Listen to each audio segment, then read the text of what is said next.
I have one question. Can people survive only eat the vegetable like the broccoli, kale, grasses, sprouts? So just to confirm, your question is about vegetables?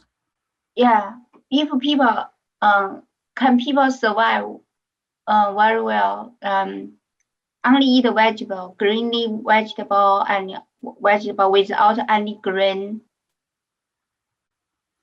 Right. I think she wants to know if people can survive on leafy green vegetables without green. Without green. Yeah. Without grains? Yes, Yeah. like the rice, like bread. Okay, I think I understand what you mean. Well, green leafy vegetables are just amazingly full of nutrients, vitamins, minerals, carotenoids, polyphenols. They're wonderful. One thing they don't have much of is calories. And we do need calories too. And some people say, well, why don't you get your calcium from green leafy vegetables? Well, I totaled up how much of kale you would need to eat in order to get your calcium for a day. And it's more than a 5-gallon bucket of kale.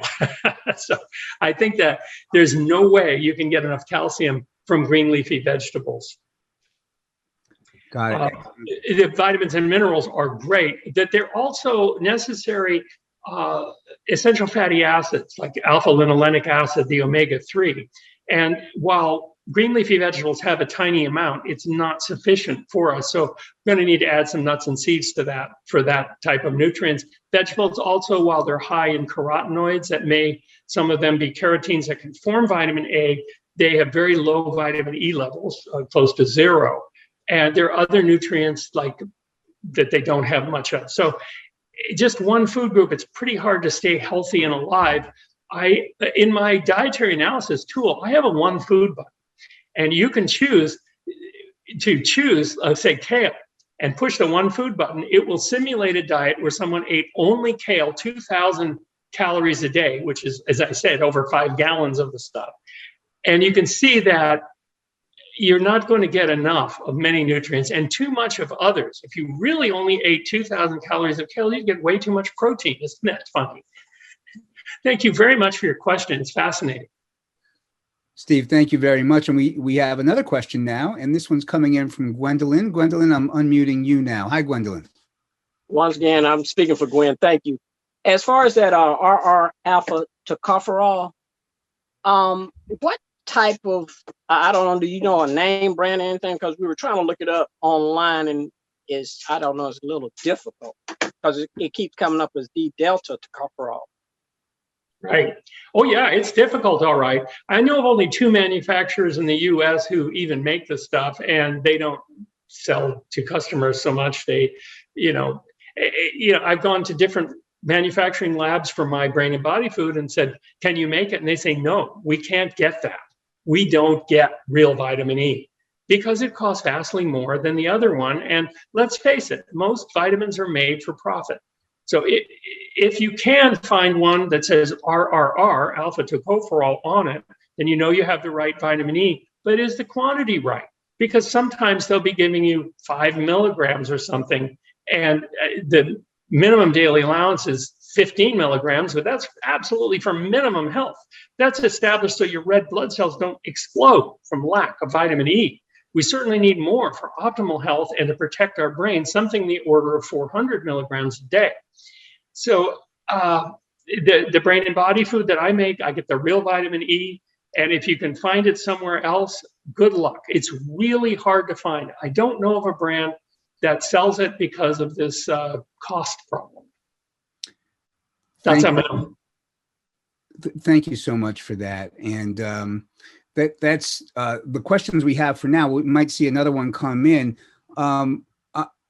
I am so curious. How did you initially get into this as a practice? I mean, what was it that made you realize that this was the path you needed to go down? What was missing that you saw?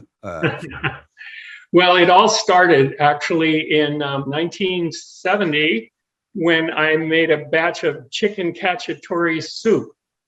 And I guess I didn't reheat it enough because I got food poisoning and went to the hospital, where they told me that if you don't reheat animal products enough, you could die.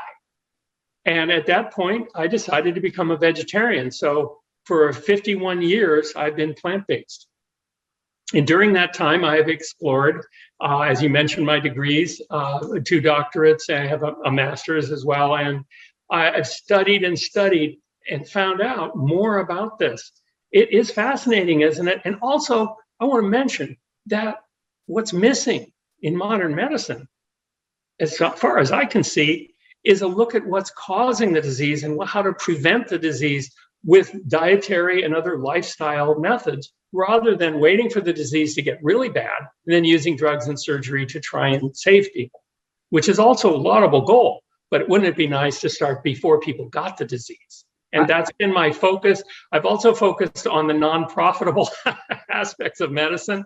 And that means I'm looking at things that can't be patented. None of the things in our Hawaii dementia prevention trial can be patented. They're all available over the counter. You can do it yourself. You don't have to pay me anything. And you can enjoy getting your brain healthy. All of them are safe.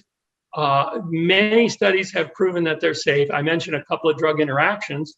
And of course, you can go overboard with almost anything. But I do strive for the safest possible solutions. Thank you. Steve, I see another question coming in, and we'll get to that. I'm real curious as a follow-up to what you just said around people getting to the bottom of it, to the real cause of all of this. Why do you think this is that the focus has not been there?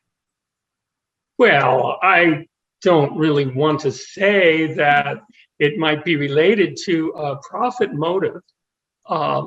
Certainly, a doctor in 15 minutes, which includes reading the medical record, talking to the patient, writing a medical record, doesn't have time usually to counsel in these areas of diet and lifestyle. I think many doctors would agree with me that they'd like more time to be able to do that. Also, there's a matter of training. And there have been studies on this, that doctors aren't really properly trained for lifestyle adjustments, especially diet. And so a lot of good doctors will team up with dietitians, and the dietitians will help fill in that. Unfortunately, dietitians may not be fully trained in nutrition. And part of that's a problem with the sponsors, the American Dietetic Association, like Pepsi and so on. So there are many reasons coalescing on why medical therapy often does not really help so much with preventing, but they're wizards at curing us when we're sick.